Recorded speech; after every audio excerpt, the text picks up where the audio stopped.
I'm recording this video for Golang for Champion series, and today I'm going to talk about some of the common libraries we use mostly in production code. So in addition to concurrency, GRPC, and the Docker, we have many other libraries, and we use in our production code. We can check for the REST API library. So for the REST API, the library is one of the libraries, Gorilla Mux. So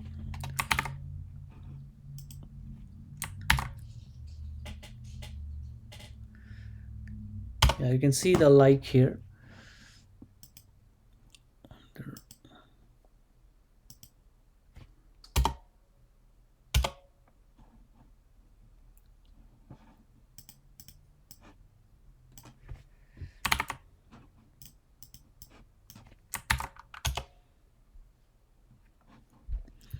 You can see there are 20,000 stars for this Gorilla Mux. I have also used in many projects in a production code. So for the REST API, you can go for this library.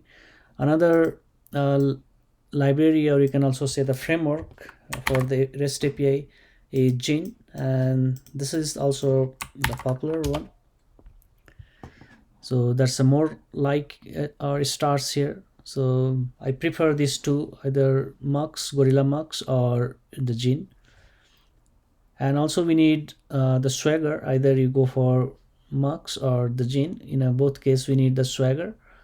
So for the Swagger, like for the API documentation, we can send the request also from the Swagger.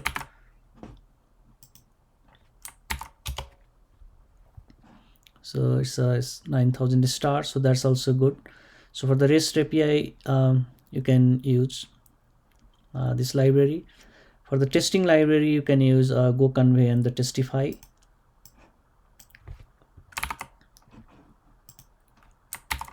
So GoConvey is a 8,000 star, and for this it's a more.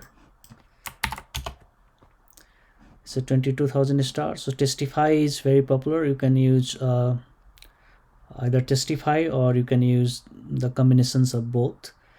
I'm liking liking this one, GoConvey, for other cases, and for the mock object, I use the Testify. So I used in a combination of these two, and also I have I recorded the video for that also. So you can see that also in a Golang Champion playlist. You can find over there, or if you like, you can use that also. But there are different use case for the GoConvey also. For the GoConvey, there are UI, and you can in a UI also you can see the test passed and failed. You can see the line number which is not covered in a UI, so you can check that also. That's also very nice. So yeah, so that's for the testing library. For the ORM tool, object relational mapping, so in a Java world we have the Hibernate or JPA. So in a Golang we have this GOM. So let's check this also. It's 36,000 like. That's also, so this also good for the this ORM, or that is like ORM. So you can use this GOM. So yeah, I have also noticed this is a little bit slower compared to the library directly. If you use if you use like MySQL, you can use that library directly, and where you have to give your queries, and you have to do a little bit more mapping. So if you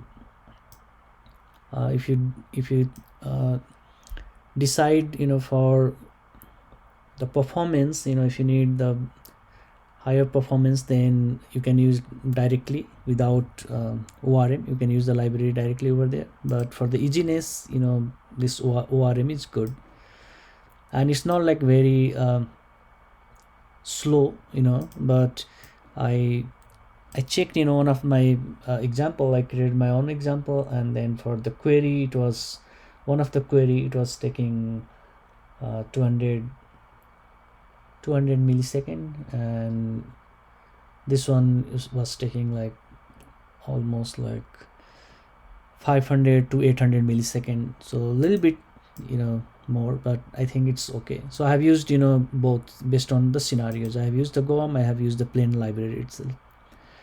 For the Kafka library, you can use the Sarama. I used for the Kafka, I used another library, but there was some issue I found, and the Sarama works perfect now for me. So it's 11,000K also, so you can go for this. For the config management, this one Viper you can use. I have used this Viper in many of the projects. You can see that's Viper in the project, so you can find the video in my playlist. So, and that's good. Using the Viper, you can also make a change where you can dynamically change some value, and you do not have to restart your pod. So that's also provision is given in a Viper, so you can make use of that functionality also from the Viper.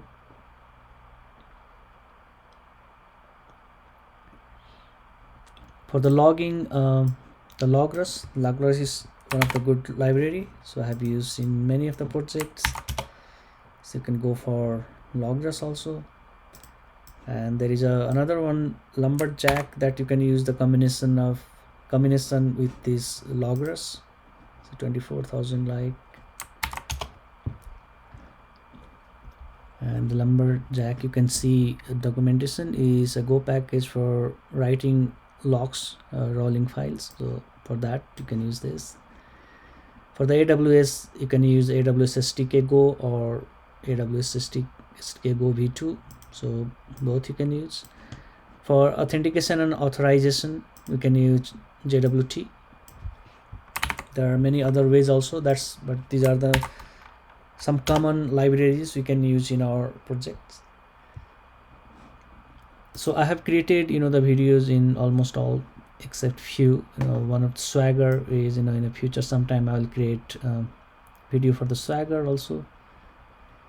I can create in the future for Kafka library use, for AWS with the Dynamo connections or other things. Yeah, so these are, the most common libraries that you can use in our project, and there can be the many, and we can explore based on our conditions, but these are the basic things we can use in our production code. So that's all for now. Thank you.